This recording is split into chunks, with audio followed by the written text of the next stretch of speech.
language with verb second word order. Several of Kashmiri's grammatical features distinguish it from other Indo-Aryan languages.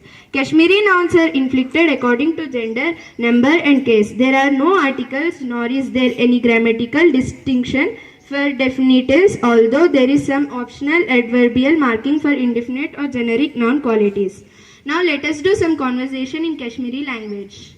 English. Hello. In Kashmiri, Assalam alaikum. What is your name? What is your name? Toka Chunau. My name is Parvati. Mechnau Lakshmi.